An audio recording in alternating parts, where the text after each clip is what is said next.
This is the Therapy Chat Podcast with Laura Reagan, lcsw-c. The information shared in this podcast is not a substitute for seeking help from a licensed mental health professional. And now, here's your host, Laura Reagan, lcsw-c.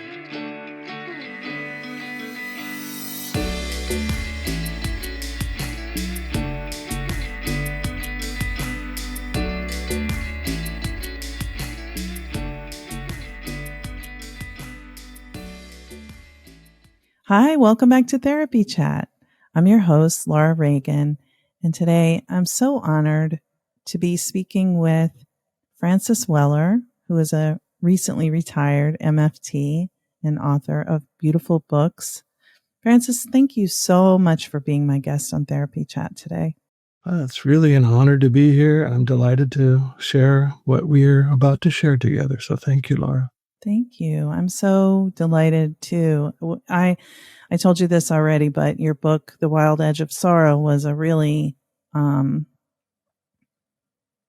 life-changing book for me in a way to really help me embrace the concept of grief being a transformational process and, you know, like a portal to your soul's wisdom and you know, the larger meaning of everything.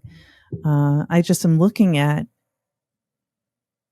loss and grief so differently through the writings that you've shared. And I'm so excited about this new book, which I haven't fully had the chance to read, but this is surely an uncertain time that we're living in right now. So it's couldn't be more timely. So before we get into that, though, will you just tell our audience a little bit more about who you are and all the many things that you do? Well, you just referenced a big change in my world. I've recently set down my practice as a psychotherapist after it will be 43 years that I've been in practice. And that's been such a remarkable temenos for understanding where we are collectively, as well as what soul is trying to say. So that's been my field work, is sitting with people over 4 decades and trying to get a feeling for what psyche, not just the individual psyche, but the collective psyche has been trying to say through symptoms and suffering. And you know, the language of soul often comes through affliction, you know, suffering. So that's partly what got me moving more and more towards grief work, is that you begin to understand pretty quickly that no matter what the symptom is, whether it's addiction or divorce or, you know, childhood wounds or whatever, there's always grief saturating that territory. And we're not taught much about grief at all in our training, nor is just a human being, particularly in white, you know, capitalistic culture. That's not on the agenda. That's how do you advance? How do you make yourself stronger? How do you improve? How do you, you know, financially dominate? But we're not taught soul work at all. So I've become fascinated by that and beginning to see that I couldn't look solely to my own culture for that information. So I began looking at indigenous traditions and cultures that have existed for 50 to 100,000 years. How did they do that? You know, how did they survive when we're just gasping for air after 500 years on this continent? You know, so I began to see the wisdom traditions that flow through them around ritual and community and story and song and what I call the primary satisfactions, how they keep people strong and fluid and open by giving them what the soul actually requires: connection, communion, shared meals, dancing together, singing together, all the things that individualism has basically ripped apart. So my life has been devoted to try to reimagine what the primal matrix might look like now. What is the matrix that actually develops living culture? And by developing living culture, you actually create healthy individual humans.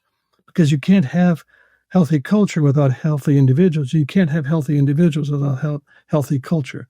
So that I've been very interested in what does that symmetry look like? And how do we begin, in the barest ways possible, begin to reanimate that foundational material for us at this time, at the time of great uncertainty, when all of the ordinary seems to be collapsing quite rapidly. So it's a little bit about what threads have claimed me. I have never been able to get too far away from grief, from shame, from defeat, from emptiness. It's as if my soul has said, well, that's the territory you're going to be spending your entire life in. So get creative about it. And that's what I've been trying to do, is let the imagination, let the dream come through me, through ritual, through writing, through trainings now, teaching people how to hold grief spaces. Yeah, that's enough about me. Oh my gosh. and what invaluable work it is. I keep being struck with how in this time, there's so much going on that so many of us are like, I don't want this to be happening. This is not what should be happening. And yet when things are easier, we're not really looking for, well, how do we come together to solve this? We're just like, hey, I'm doing fine. Everything's great for me. Sorry about the other person. Don't care. Not all of us, but that is sort of what our culture does. And so it's these urgent times that invite us to explore bigger ideas and new paths. And something that you are saying about soul, like the way you're speaking about it, for me, I wasn't raised religiously, but the concept that I have learned in my childhood about soul was related to religion. It was like you have a soul, and the Christian dominant idea, your soul goes to heaven if you're good, goes to hell if you're bad, a child's understanding of that. And I always felt really curious, even as a little kid, since I wasn't raised to be religious, I never really believed in either heaven or hell. But the soul part, I was like, what about that? It feels true that there's something that's always been here. And you're speaking of soul in a much larger way. I just want to read quickly this quote, and then I invite you, please share some wisdom about this. This quote from your new book, In the Absence of the Ordinary. It's right in the beginning. Soul navigates the twining trail between sovereignty and intimacy. To know soul is to feel our wild entanglement with all things, revealing our ongoing relationship with the anima mundi, the soul of the world. That's what's been illuminated for me in your writing. I'm like, whoa, this is way bigger than what my little mind is thinking of. But I'm so curious to understand even like, what is that anima mundi, soul of the world? Yeah, thank you. It's a very, very old idea. The anima mundi is that this being that we live on, this earth, is actually a living presence. The anima, soul, mundi, world. So we're talking about that the world itself has a soulful quality to it, and that it erupts and displays itself through this extraordinary display of beauty, but also of hardship. The world is difficult. So it's not just, oh, we're going to talk about soul. Isn't that pretty? No, soul is tough. Soul is hard. It takes us into places of great trouble. So, part of why I chose, or why soul is such an important lens, is that it helps me understand the value and necessity of some of these experiences. It's like we don't ripen as human beings. without some encounter with loss. It's what deepens us. It's what kind of calls up from our depths our capacities for compassion, for elderhood, for wisdom, for patience, So that territory of soul, which I follow in the tradition of Jung and James Hillman, I think I shared the story in the acknowledgments part of the new book about how many, many years ago I had this dream of being at a kitchen table with James Hillman, and we're talking about furniture refinishing, if I remember correctly. And he gets up and walks over to this closet, opens the door, and there's a chest of drawers in there, and the drawers are very narrow. And he opens every one and pulls out a piece of paper from each drawer. And on each piece of paper is the bibliography, starting with Jung and going down to Vico and Ficino and to Heraclides. We're going back thousands of years. And he looks at me and said, "This is your family tree." So I'm claimed by that tree, by that lineage. I can't get away from it. I don't want to get away from it. But it's what's claimed me, so I speak the language of my lineage. I'm not inventing anything here. I'm just trying to articulate the current expression of soul in our time, in our collapsing ecology, in our collapsing democracies. Soul is still present in all of that. In fact, is the best way for me to actually engage that material, which is why I write what I write. I don't know if we answered your question or not, but soul. Well, yeah, it's expansive. All of what you're writing about, it just makes my mind curious. It's like, it's such a, I don't have better words than to say just the perspective that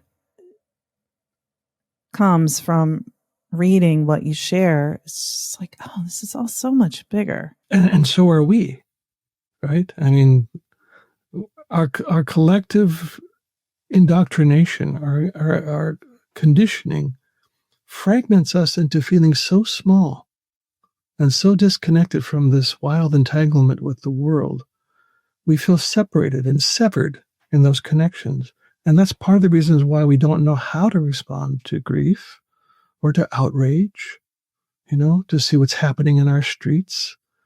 There's a certain part of us, because we feel so impotent and so powerless, that we actually contract from the world. And if we're not involved in the care of the world, who will be, right? That's why this is not just I'm not writing just to make us feel better. I'm actually writing in a way that's inviting a larger sense of identity to come forward. That's why, in many ways, when you said before about you write that this is necessary, yeah, not pleasant, but we are required to go through a rough initiation at this point. So when I work with the Cancer Help Program in Bolinas a couple times a year, and these people come from all over, many dealing with very serious cancer diagnoses. And on the opening night, I talk about that they are going through a rough initiation. Not one of you wished this upon yourself or wanted this to happen in your world. And the moment it happened, you began an alteration in your life. That three things typically happen in initiation. One, there's a severing from the world that we know. So when that call came in, or when you met with a doctor and they said, yes, it is malignant, your world ended. The world you knew of casualness and ease and trust that my body is fine and we'll get through old age, all of that gets shattered. And the second thing that happens in any true initiation is there's a radical alteration in your sense of identity. Who I am is no longer familiar. And that's what I've heard almost every time I've been at the cancer program. They say, I don't know who I am anymore. The familiar markers just fade. And the third thing that happens in any true initiation is there's a realization that you cannot go back to the world that was. You can't go back to pre-cancer. We can't go back to pre-climate crisis. We can't go back to there was no racial problem. That's been here. So we don't have a pre other than before slavery began. So we're being taught that we have to engage this material. We are being taken into a rough initiation collectively. Now, the problem with rough initiation is that they frequently happen without the containment field of elders, ancestors, ritual, community, the sacred. All of those elements, place, all of those essential elements that helped make the initiation meaningful and one that you could then elicit a new sense of your expanded identity. That's not happening in rough initiation. It's more like a shattering. And to see it, I think it was the last time I was at the Cancer Help Program, every single person there began using that imagery of rough initiation as a way of beginning to draw something meaningful out of what they were experiencing, that they weren't meant just to endure this, that there was something also being invited. What is the invitation of the times that we are in right now? Well, certainly one of them is to break through our fixations with capitalism, with colonialism, with domination. We're being forced in a way to confront the legacy of what happens when you abandon soul. If you abandon soul, you basically abandon community. If you abandon community, you abandon the commons. If you abandon the commons, there's nothing there that can sustain a people. And we are right at that threshold right now. We might not even make it as a species at this point.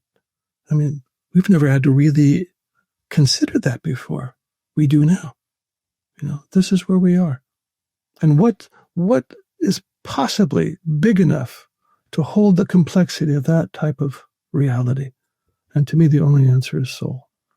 It's scary to be living in this time. And it's one thing that your work has been doing for me is beginning to plant seeds of that there could be possibility. I think because I realized when I read The Wild Edge of Sorrow, I've been pretty much impacted by grief my whole life, because when I was 6, my parents split up and my mom left. And so that loss of my mom, even though she didn't die, she was still around, but it was like that ambiguous loss where I couldn't really be with her. It's like, that's the shape of my life is framed by that loss. And so I began to notice how, for myself, something is really slowly shifting to understand that, one, I've looked at endings as the end and not as cycles of change, so all change feels like, oh, no, no, it's got to be like it was. And so it can be really hard to grasp possibility outside of just like, there's this ending and that's it. And it's all over. And psychically, it's like nothing's ever going to be okay, But there's something too about the way that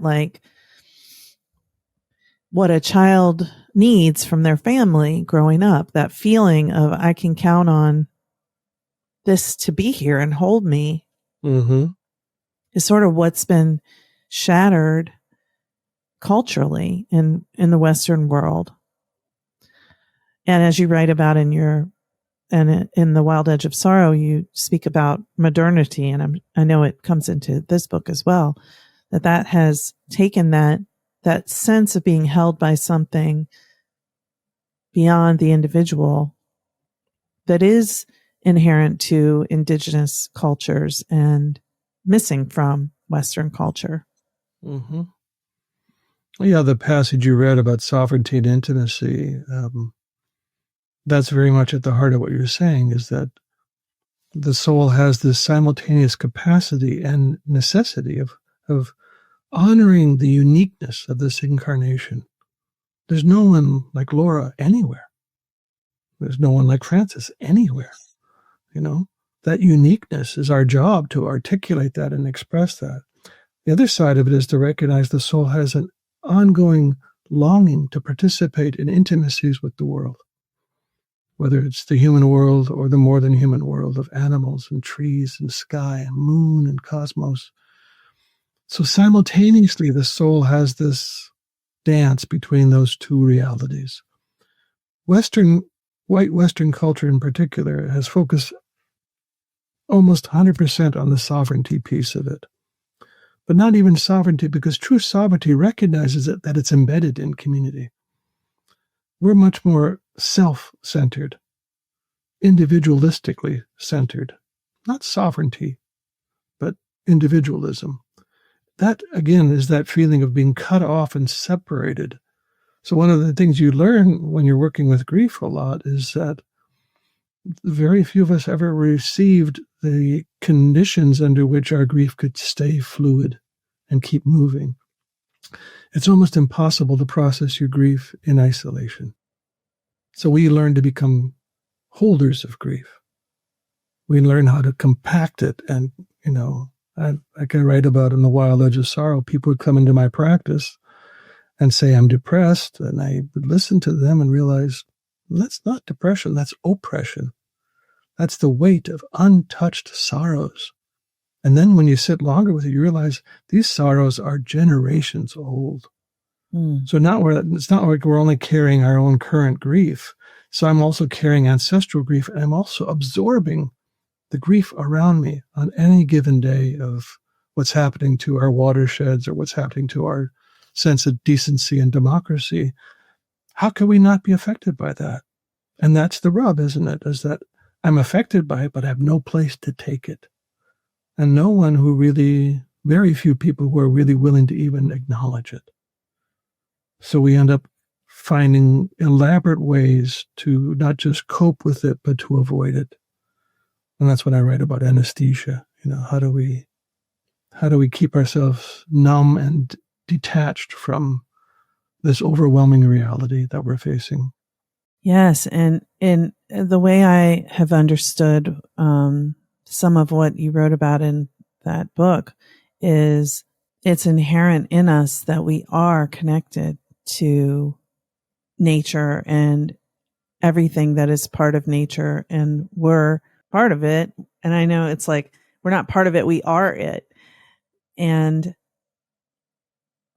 that severing of our connection to the land, the ways that Indigenous peoples revere the land and they respect it and they see it as a friend. And, when you and I were talking before we started recording, you named living in the trees, living in the redwoods, you said, these old friends. And I mean, when I see trees, I'm like, hey, buddy, I feel like they are my friends. And then it's also kind of weird to say that in, our culture. And on the East Coast, maybe a little bit more so than on the West Coast, but if you're in the US, but they feel, you can hear them and you can feel them and they can feel each other. And we are beginning to learn more about that in science, but that just resonated so deeply. It felt so true that, yes, this is what, if we cared, if we treated the land as if it were part of us, climate change wouldn't be happening. That's climate so absolutely destruction. True. Mm-hmm. Mm-hmm. Yeah, when you talk about initiation, we talked about briefly just that initiation was never intended for you as an individual. It wasn't there to be a self-help process. It wasn't to make you a better you. Initiation's intention was to prepare you to take your place in the community of things, to know what your responsibilities were.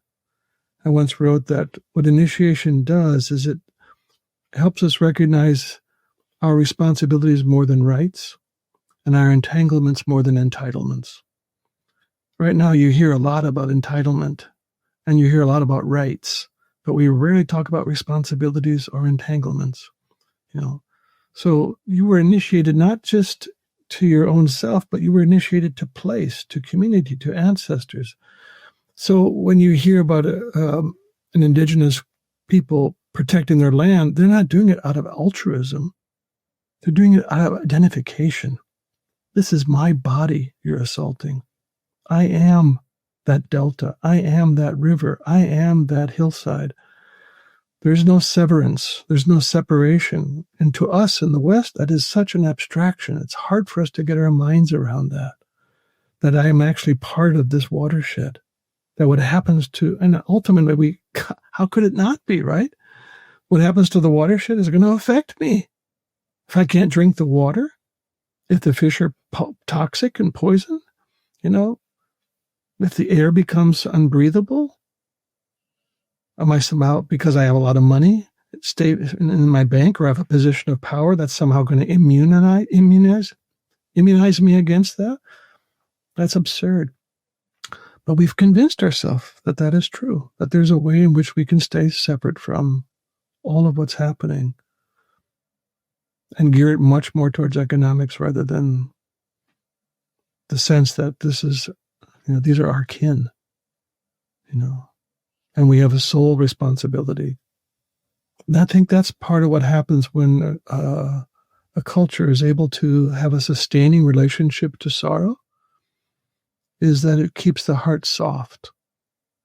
It keeps the heart responsive to the world.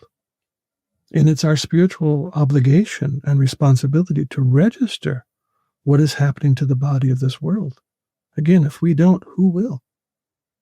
And if no one recognizes this, we can just go on willy-nilly, just destroying, clear-cut, topsoil depletion, overfishing, mountaintop removal for copper. Nothing would stop us. But as Wendell Berry, that wonderful farmer poet, said, it all turns on affection. So the core of our work is to keep the heart open right now, to keep our love flowing out into the streets and into our communities. And that requires that the skill set around grief work is learned. Otherwise, we can't keep the heart soft and open. The skill of grief work is really the skill of keeping something warm. In the old alchemical traditions, they talk about whatever's in the vessel. We could say whatever in the heart, that's our vessel.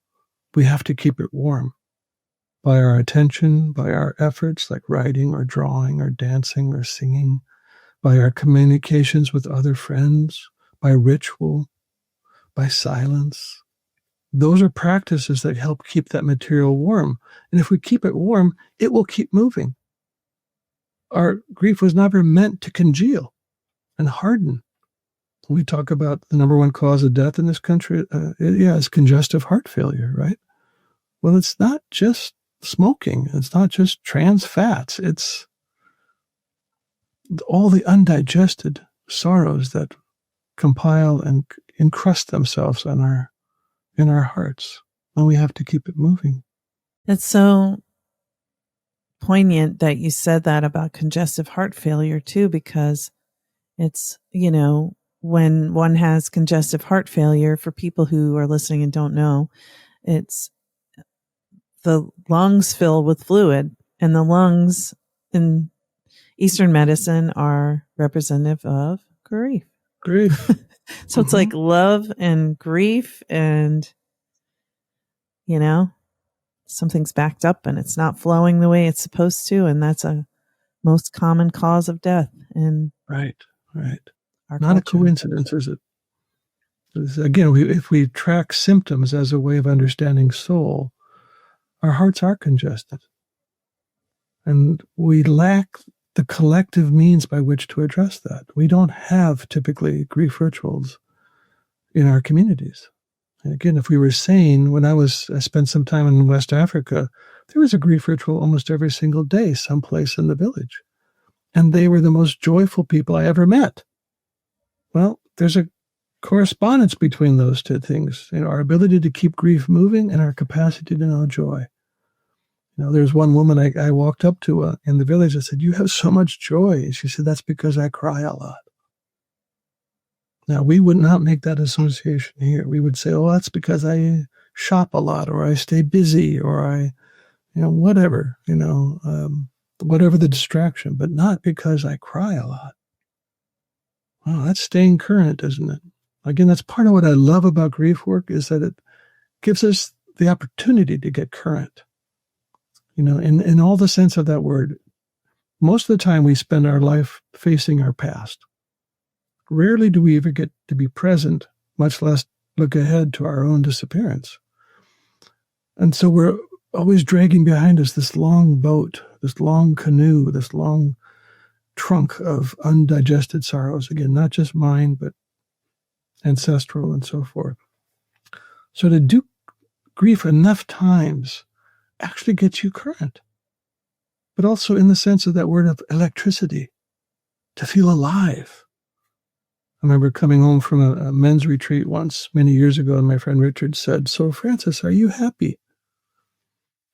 And I said, "Well, I have moments of being happy."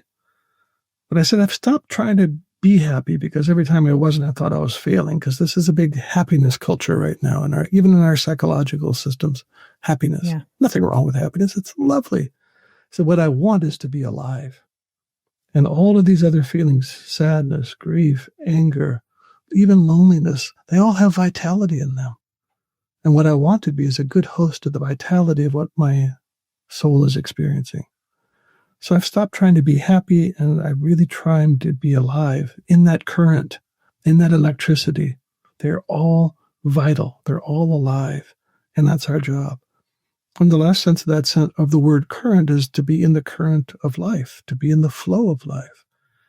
We often feel like we're spectators, barely tangibly touching that current of life. Yeah, and it is by design with colonization that we are literally preoccupied with survival through work. We're preoccupied with trying to be productive for survival, and it takes us away from our connection to self and others to serve the, machine of capitalism. Yeah, it's a deadly machine. It's a deadly machine. Yeah, I'm working on a piece right now called "At the Heart of All Our Sorrows: An Excursion into Emptiness." And I'm trying to look at something that just has troubled me for decades, which is the emptiness of white society. And the symptoms that come out of that emptiness are rapid and rabid consumption. We want more all the time, more and more and more. Well, why? What colonization? What is that a symptom of? How we want more land, more power, more wealth, more control, more domination. What is this incessant desire for more? In the traditions on this continent, they have a term wetiko, which means kind of a cannibalistic psychosis, that white folk have this need to consume everything, take the most, consume the most. And this is at the heart of our grief. And we don't know how to address that. And it's the hardest piece of writing I've ever tried to do.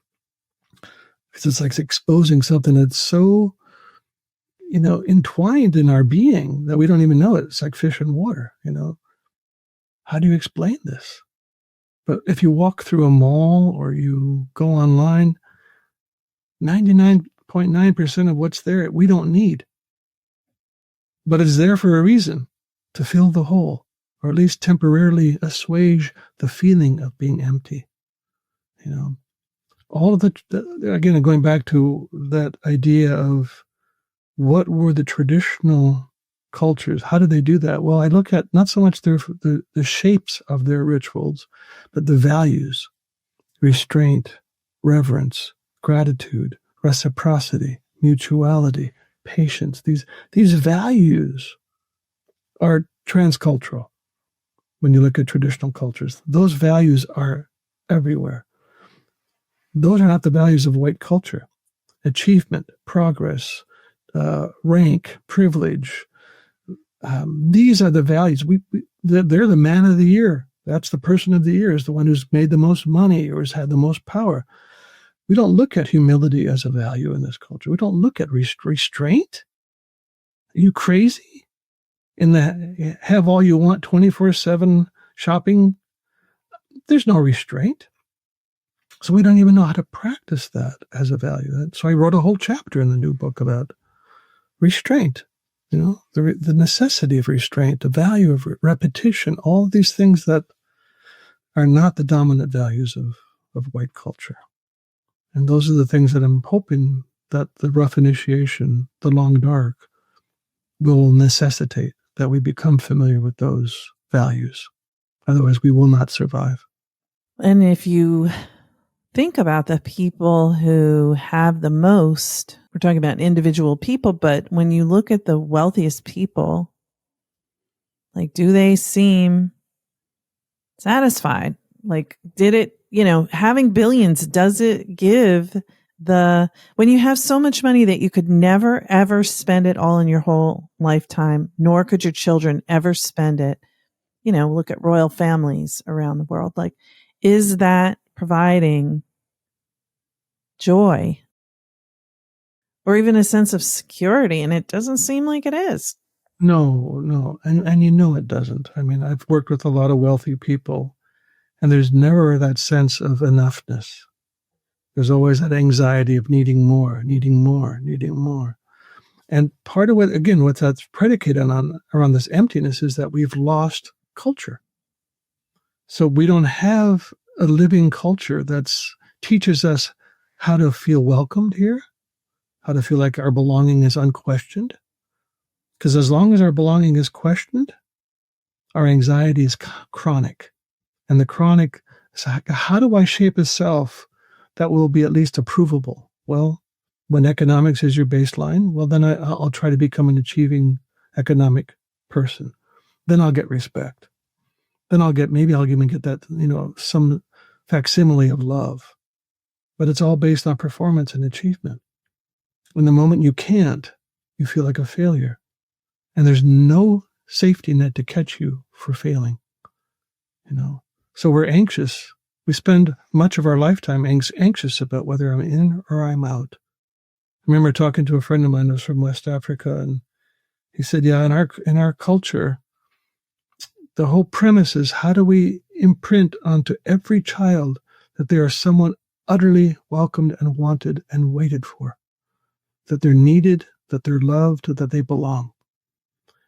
And he said, you've changed at 180 degrees where it's up to you to convince the community that you're somebody tolerable, not assured of homecoming, but just some sense that, well, if you perform adequately, we'll let you hang out on the edges. And I'm sure you've seen that in your practice as a therapist. The anxiety around belonging is chronic. Very much so. We focus so much on achievement and performance to somehow shape a self that we think will be worthy of belonging. But we never trust it because it's based on approval, and approval never lingers in the pocket as a sustainable coin. So I might get praised today for doing a good job, and so you did a good interview, okay, so. But tomorrow I'll wake up with the same anxiety. Well, what about today? Where am I going to get that next fix of approval? And we're off. And that's... So one last thing I'll say about that, Laura, is that as long as you're anxious about that, we forget the world.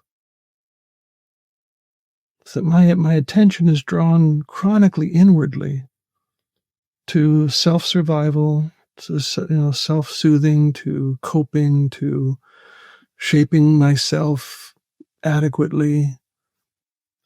And in that absorption, I lose the world. The world loses us. As psychic participants, as kin, we're lost in a very different world. Did that make sense? Mm-hmm. Yeah. And I'm thinking too, like, I do work with a number of people who have, impressive achievements on paper, no question. They have advanced education. They have jobs that are, well paying and prestigious. They have the traditional, often, some kind of structure of a traditional family life where they have a partner that they're, committed to and children potentially. And they'll say, I have everything I've ever wanted. People think I'm amazing. Why do I feel so empty inside? There it is. There it is. When I write about the primary satisfactions and like when we're in ritual weekends, whether it's for gratitude gatherings or the initiation work or the grief work, for a few hours, for 3 days, you're inside of what we call primary satisfactions. We're eating together, we're singing together, we're crying together, we're telling our stories together, we wake up and we share dreams. For 3 days or so, our psyches are in a field that resonates to what it is we expected. And some part of us calms down. This was what I expected and did not receive, that fourth gate of grief that I write about. And again, that's part of what I think we're all longing for. We're not longing for the next billion. We're longing for some felt sense of being inside something sustainable and alive that nourishes the soul on a day-by-day basis and that I'm allowed to also contribute to. So we can't just be the ones always looking for a place to belong. We also have to become a house of belonging at some point. And again, that's part of what grief work does, is that it keeps breaking my heart open to layers and layers of connection to the world. And the more I feel that, the more it's incumbent upon me to become a place that welcomes others. Not always looking for the next place I might belong, but you're welcome here. Your tears are welcome here. Your heart is welcome here. That's also part of what I feel like we can learn from traditional people. I just saw a movie about a month or so ago called The Eternal Song, and it's Maurizio and Zaya Bonazzo, and they're just wonderful people. But they went to all these cultures, like 13 different cultures around the planet, and interviewed them about the legacy of colonialism and how that legacy has lived on, and how did they survive that? How did they stay in touch with that eternal song that went underground? When I talk about the long dark in this new collection of essays, it's kind of a shock for us, white folk. But native cultures have been in the long dark for 500 years. And black folk have been in this country have been in the long dark for 400 years since slavery. So they actually have much more wisdom about how to face what's happening right now than we do. So I'm listening. I'm listening to you. How did you do that? How did you keep your dances and songs and stories and values? Because we lost them. And again, that's part of our emptiness as white folk, is that those traditions got severed completely. I don't know what those rituals were. I don't know what the language was. I don't know what the myths were or the stories or the ancestral grounds of, caves and wells, and all of that wisdom got silenced, both by the Roman invasion and then by the Christian invasion. Those traditions got silenced. And so we came to this continent empty. What was the first thing we tried to do is eviscerate a living culture. I think out of envy. That they were alive and vital. And we were under, the auspices of Puritanism and other rules of control of body and soul. But there's so much wisdom that I find in the traditions of indigenous cultures that may give us some clue how to face this long dark. How do you stay connected to soil and soul? Yes. Thank you for sharing about that film too. I need to watch it, and I'll put a link to the film in our show notes for this episode too, so people can go and watch it. But what you said about how indigenous cultures and African peoples who came here involuntarily to North America, kidnapped for enslavement, actually thinking about how those peoples have held on to their culture under those circumstances has actually been very helpful and inspiring to me in thinking about, like, I understand as a white person, I have so much privilege, and this fear about the shattering of the fabric of the society that we've been living in, this Western culture here, is, well, this can't happen here. This can't happen to us. This isn't you. Sure, I heard about that on the news my whole life happening in other places, but that doesn't happen here. Like, we're exceptional. And so when thinking about, so how do, the Black people I know, how do they hold on to what their roots are through this, and keep not just this, but what's happened in their lifetimes, in their ancestors' lifetimes, generations back? Because, the being a white person, and my people who came here were white Europeans, so they were already stripped of any culture before they came, and then assimilation, most of their culture, and then through assimilation here in the US. I didn't even know my ancestors were Irish. I found that out like 20 years ago. I'm 53. Even with red hair, should be obvious, but I didn't know that on both sides of my family, my ancestors were Irish, because my parents had no connection to that lineage at all. And my grandparents did, but they didn't talk about it at all. So, at least not that I know. So, I remember it explains a lot when you realize it. It's like, oh, how people behaved. You can see the culture right there when you know that it was there, but it's almost like willfully stripped.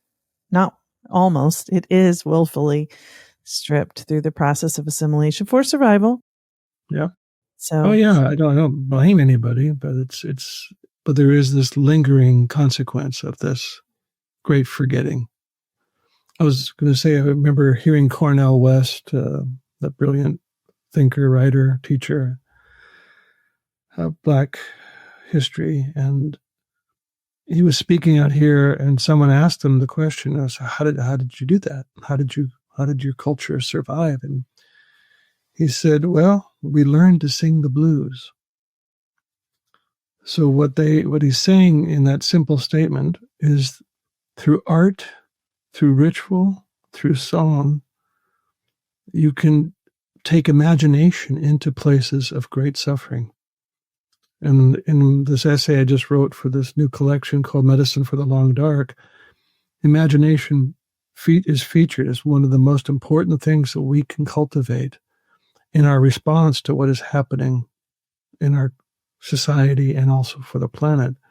Because we're not going to think our way through the long dark. We're not going to somehow magically solve the problems, but we can become receptive to imagination and be dreamt back from the earth itself to dream us into how to be here again as good human beings.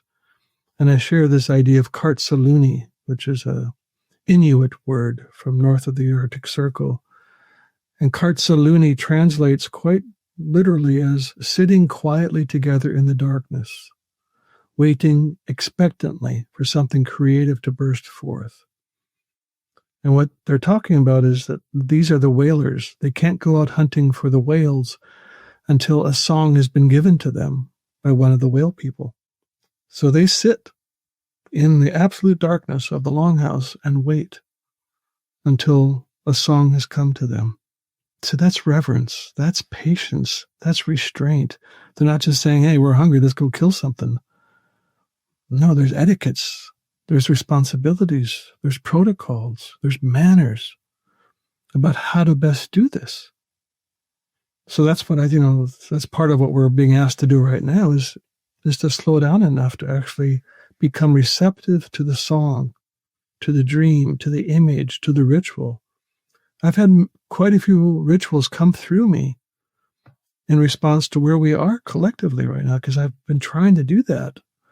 And the dreams have been, the images have been coming, and the rituals have been coming. And when we do those rituals, there is a sense of, oh, this feels right. This is reparative. And I shared one of these rituals with my friend from Africa, and he looked at me after it was over and said, that's the first indigenous ritual I've experienced on this continent. And you would never see this in my village because it wouldn't speak to their psyches. That's why appropriation doesn't work.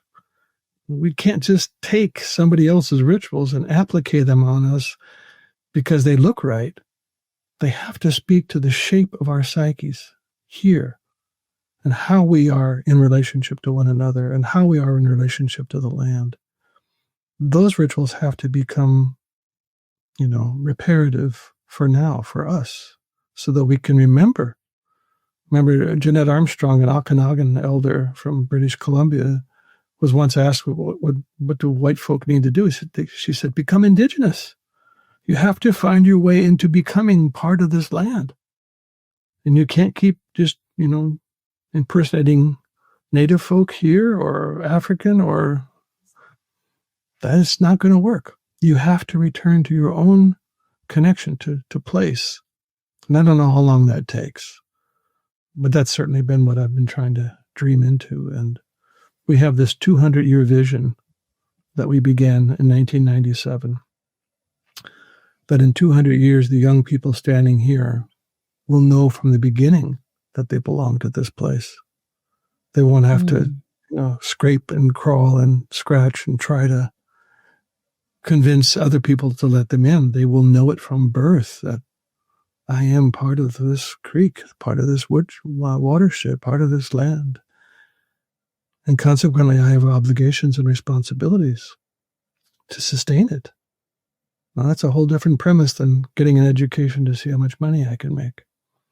I'm not judging that. But I am saying we're missing a whole other education. Education of the soul, education of the heart, our communal bond.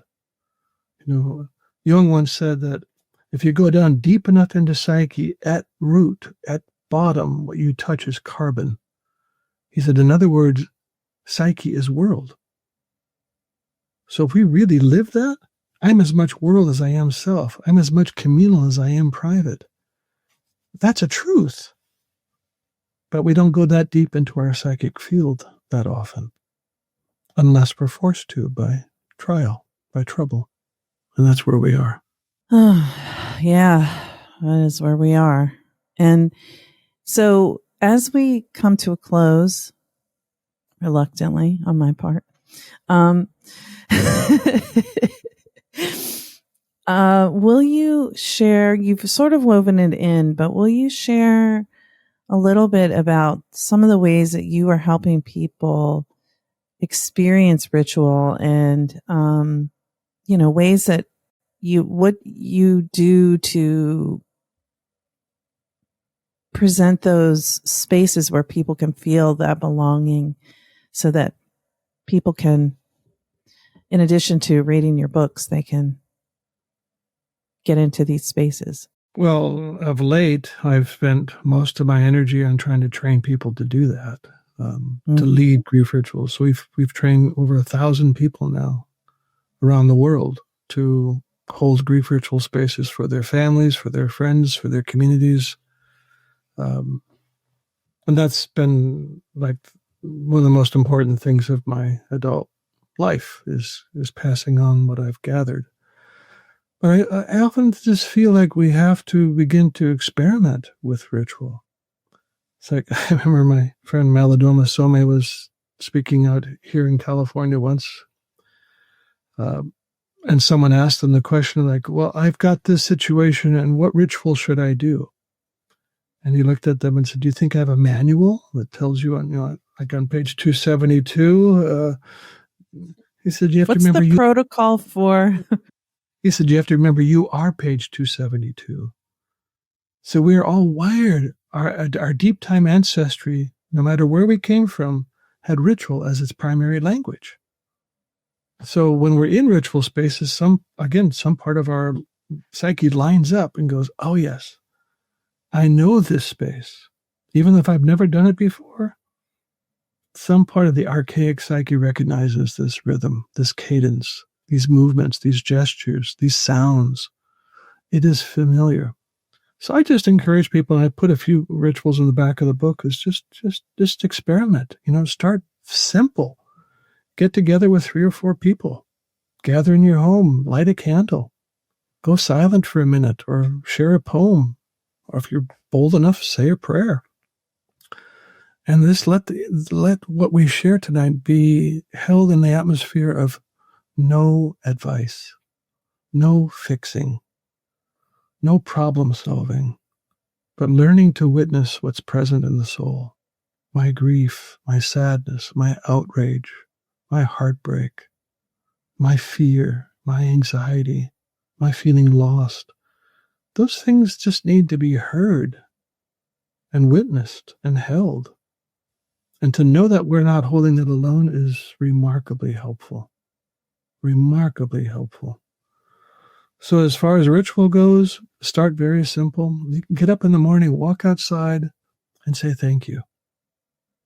Bring a little, handful of seed out and just lay it on the ground and say thank you.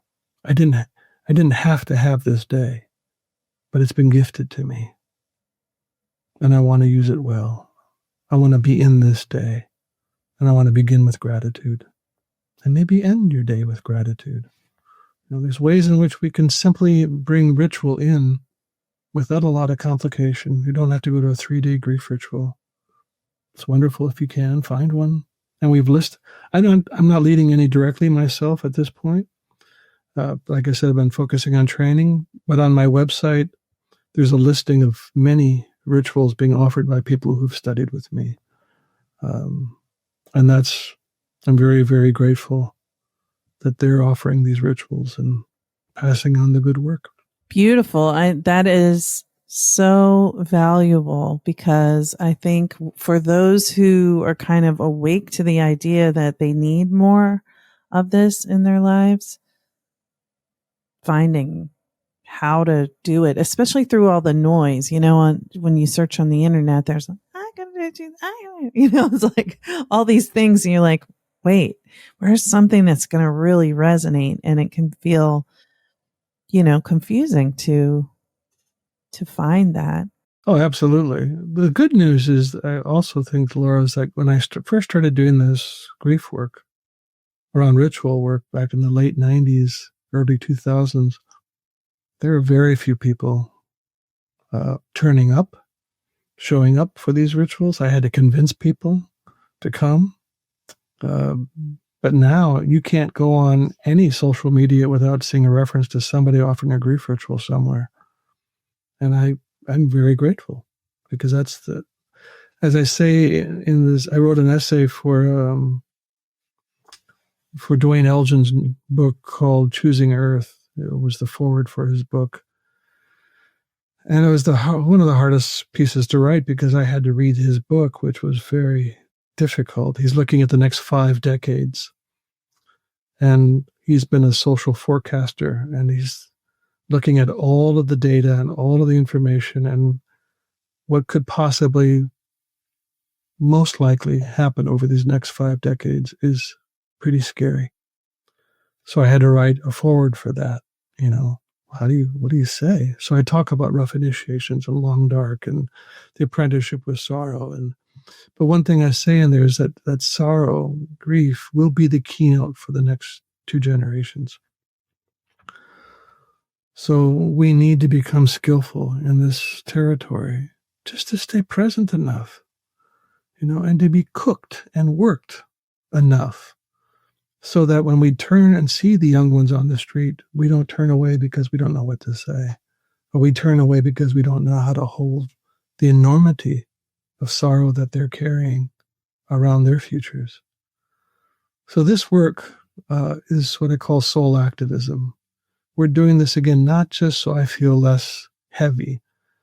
At the end of the ritual, I'll often say something like, we did this not only for ourselves, but we did this so that our hearts might be more open to loving our world ardently, to fall into the streets, to fall into the watersheds, to fall into our communities.